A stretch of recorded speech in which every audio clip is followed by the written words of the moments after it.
Toujours dans votre acte du jour de ce 28 octobre 2025 sur VIP People TV suñu jógee ci Fallou Diagne dañuy dem fële ci i rajo fekk ji fa le chroniqueur Ibou Fall ginnaaw nag bu mu jàkkaarloog Alassane Samba Diop moom nag def na li nga xamante ni daal mooy xalaatam joxe ko daal ci rendez-vous bi nga xamante ni moom leaderu parti Pastef daal jox na ko ñi nga xamante daal mooy ay militants ci benn terrain meeting boo xamante ni daal moom la ñu bëgg a def ginnaaw loolu nag moom mi di Ibou Fall lépp lu mu ci gëm daal mooy daal jamono ji dañu bëgg a télécharger daal benn terrain meeting mu doon nag li nga xamante ni tey jii ñu bëri ci opposition bi aussi dañ ko bëgg a contrecarrer lu waral loolu nag nañu déglu ji la réaction et la pertinente analyse de Ibou Fall dellu si waat. Quelques indices, c'est qu'il y a au moins une crise au sommet. Une crise? Ah oui. Ah bon? Oh oui, parce que, bon, ça fait... À un moment donné, il a besoin de repos. Semaine bi, tout le monde a parlé de son absence au Conseil des ministres. Ku ne di wax ñi naan dafa feebar ak feebarul manifestement kii ñu gis mu toog di wax il a pas l'air très malade. Bon. Alassane, c'était à prévoir. Pourquoi? Nous sommes en République qui a sa hiérarchie. Le président de la République, c'est le patron de tout le monde. Parce que la République est au-dessus de tout le monde. Tu as un président. Nous, on a assisté dès le début à une sorte de tandem. Le pouvoir ne se partage pas. Voilà. Léegi nag il y a eu cette formule Diomaye mooy Sonko, etc. Tout le monde a voulu. Mais di dëgg parce que dans leur hiérarchie politique, c'est Ousmane Sonko le patron. Dans la République, c'est Diomaye. Alors, soit tu l'acceptes que c'est lui le président de la République et donc c'est lui qui donne une vision, qui donne une cadence, qui polarise l'attention et qui décide. Soit tu te démets. Un premier ministre qui fait de l'ombre au président, ça ne peut pas durer. Parce que même nous, par rapport aux partenaires financiers, je pense qu'il y a une hésitation. Parce qu'on ne sait pas qui décide. Or, en économie, c'est la confiance. La confiance, c'est de se dire, voilà notre interlocuteur, c'est avec lui que je vais parler. Wow. Léegi su dee da nga ñëw dans un pays où, en principe, c'est le président qui doit décider, mais c'est le premier ministre qui est l'interlocuteur, sa xel dina tey da ngay def tànk. Ñun déjà c'est pas dû à ñaari personnalité yu nuróowul la personnalité du président et celle du premier ministre. Non seulement c'est même pas la personnalité. Je pense que il y a une anomalie dès les élections. Parce que si on s'en souvient,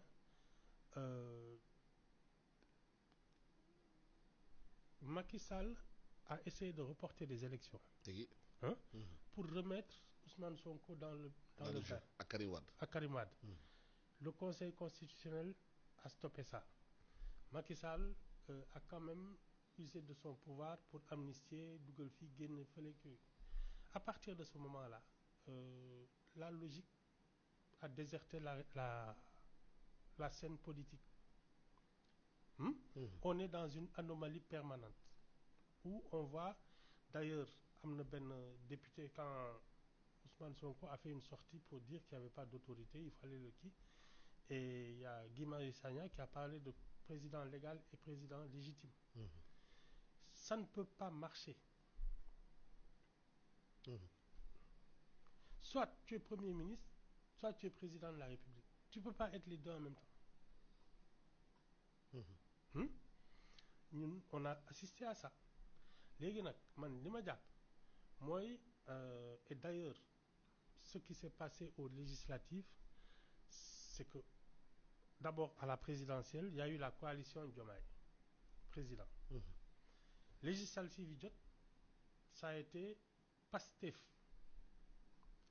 Donc on a au pouvoir ce qu'on peut considérer comme Une coalition. Un résidu de coalition Diomaye et une coalition Pastef qui a une majorité écrasante au Parlement. Apparemment, parce que la logique aurait voulu que Ousmane Sonko forme un gouvernement Pastef, parce que c'est lui qui a remporté les élections. Ça ne se passe pas comme ça parce que c'est le président de la République qui décide. kon ñoo ko déggandoo muy une brillante et pertinente analyse boo xamante ni jàngatu kii di Ibou Fall le chroniqueur nekk foofu ca ITV ginnaaw bu mu jàkkaarloog Alassane Samba Diop kii déclaration bi nga xam daal gis nañu kii di leaderu parti Pastef daal di koy amal samedi bi ñu génn ginnaaw nag bi nga xamante ni nemmeeku woon nañ daal absence am gisuñu ko daal ci lu bare lu biir loolu nag ñi ngi doon annoncé feebaram moom bu mu ñëwee nee na daal dafa sentiroon ni que daal li nga xamante ni maanaam mooy sonn ci yaramam moo taxoon daal mu sàkku ñeenti fan yoo xamante ni bind na président de la République pour que mu daal di koy noppalu profité wale ci weekend bi moom nag Ibou Fall nee na ginnaaw dafa ne dafa sonn dafa war a noppalu kon ki war a sonn war a noppalu war nga tal leneen lu dul li nga xamante ni maanaam mooy terrain meeting te ku xool kanamam bi doo ci gis daal benn sonn bu ëpp boo xamante ni mën nga ko nemmeeku mais lan nga ciy gis benn genre chantage boo xamante ni mën ko bëgg a def ci kaw kii nga xamante ni mooy le président de la République Bassirou Diomaye Faye pour woon ni ko daal mbooloo bi man lañu toppoon wala muy nattaat boppam di xool ndax askan bi ñu ngi ko topp wala toppuñu ko pour que mu mën a am daal li nga xamante ni moom la bëgg depuis boobu ba tey mi ngi koy teg mu doon nag ay problèmes yoo xamante ni dafa tàmbali woon depuis après les élections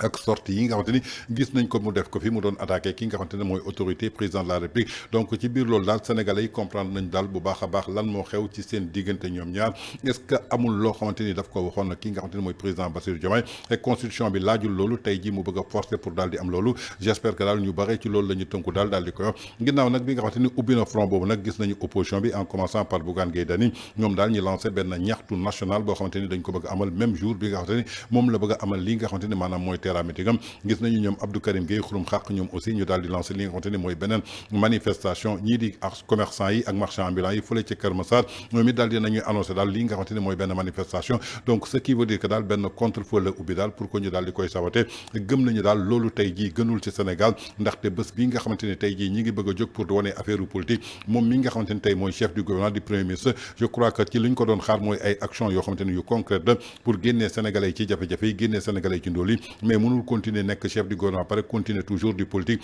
bëgg a jàkkaarloo ki nga xamante ni tey jii moom moo ko fi teg ñoom ñaar ñoo bokk benn camp ba noppi moom moo jiite li nga xamante ni mooy gouvernement